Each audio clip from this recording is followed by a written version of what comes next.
கவந்தபாடியை பார்க்கின்ற போதே நாளை வெற்றி பவானி சட்டமன்ற தொகுதி என்பதை எடுத்து காட்டிக் கொண்டிருக்கிற இந்த வரலாறு இங்கே படைக்கப்பட்டிருக்கிறது.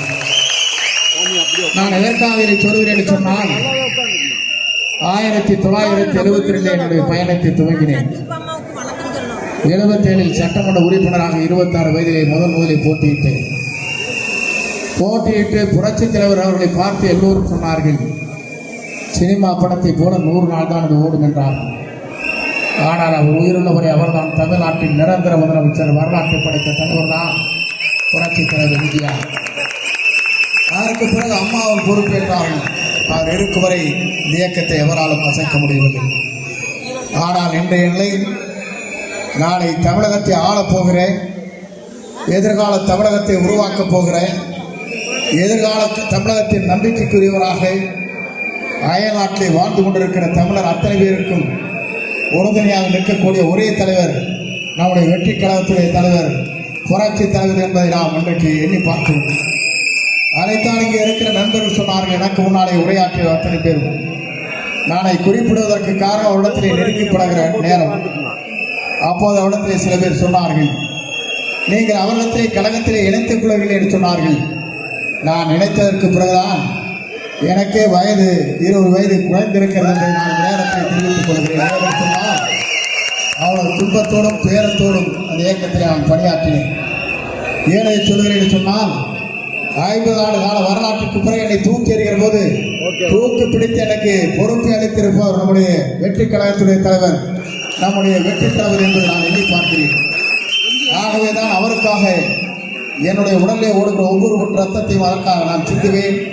அவரை தமிழ்நாட்டுடைய முதலமைச்சராக அருகிலே அவர்களை நான் ஓயப் போவதில்லை என்பதை மட்டும் நான் நேரத்தில் தெரிவித்துக் கொள்கிறேன். என்று சொன்னால் இன்றைக்கு நினைத்துக் கொண்டிருக்கிறார்கள் சில பேர், அவரை பற்றி மற்றவர்களுக்கு தெரிவதற்கு வாய்ப்பில்லை.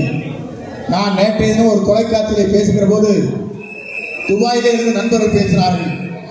500 பேர் இங்கே கூடியிருக்கிறார்கள், தமிழ்நாட்டை சார்ந்தவர்கள். உங்களிடத்திலே உரையாற்ற வேண்டும் என்று கேட்கிறார்கள். வீடியோ கான்ஃபரன்ஸ் சொல்லப்படுகிற அதன் மூலமாக நீங்கள் பேசுங்கள் என்று சொன்னார்கள். நான் பேசினேன். பேசுகின்ற போது அவர் சொன்ன ஒரே வார்த்தை, 3 லட்சம் தமிழர்கள் அண்டை நாட்டிலே இருக்கின்றவர்கள் இவருக்காக வாக்களிப்பதற்காக 1 லட்சம் ரூபாய் செலவு செய்து தமிழ்நாட்டுக்கு நாங்கள் வரப்போகிறோம் என்று சொன்னால், இந்திய நாட்டின் வரலாற்றில், தமிழகத்தின் வரலாற்றில் இப்படிப்பட்ட தலைவரை நாம் காணப்போவதில்லை. அவர்தான் அத்தனை பேரும் அதை எடுத்து சொன்னார்கள். எனக்கு முன்னாலே உரையாற்றிய அன்பிற்கே அருமை சோழர் இங்கே சொல்லுகிற போது சொன்னார், நான் இதைத்தான் எண்ணி பார்க்கிறேன். நாட்டின் வரலாறு இன்றைக்கு படைக்கப்பட இருக்கிற ஒரு காலம் மிக விரைவில் இருந்து கொண்டிருக்கிறார். இங்கே கூட சொன்னார்கள், புரட்சித் தலைவர் பாடிய ஒரு பாடல் என்று உங்களுக்கு சொல்ல விரும்புகிறேன். ஒன்று எங்கள் ஜாதியே, ஒன்று எங்கள் நீதியே, உழைக்கும் மக்கள் யாவரும் ஒருவர் பெற்ற மக்களே என்று அன்றைக்கு பாடிவிட்டு சென்றார். அந்த தலைவர் தான் மீண்டும் சொன்னார். அவர் சொல்லுகிற போது பல்வேறு கருத்துக்களை எண்ணி பார்க்கிற போது பல்வேறு கருத்துக்களின் அடிப்படையில் அவருடைய எதிர்காலத்தை நோக்கி பயணத்தை செய்தார்.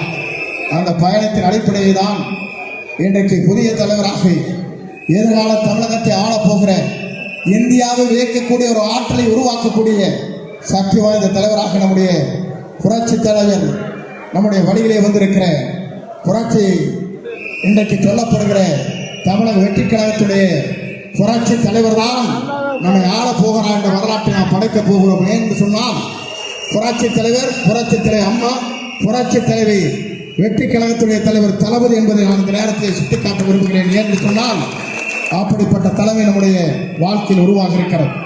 ஆகவே இங்கே இருக்கிற நண்பர்கள், நீங்கள் கவலைப்பட தேவையில்லை. வாக்களை நீங்கள் சேகரிங்கள். 234 தொகுதியும் நாம் தான் வெற்றி பெறுவோம். அதை யாராலும் தடுத்து நிறுத்த முடியாத என்ற வரலாற்றை தமிழகத்திலே படைப்போம். வெற்றியை தேடித்தாருங்கள். நேரம் ஓடிக்கொண்டிருக்கிறது, பையங்களை வாட்டிக்கொண்டிருக்கிறது என்பதை நான் அறிவேன். ஆகவே நீங்கள் அத்தனை பேரும் வாருங்கள், வெற்றியை தேடித்தார் என்று அழைத்து விடைபெறுகிறேன். நன்றி, வணக்கம்.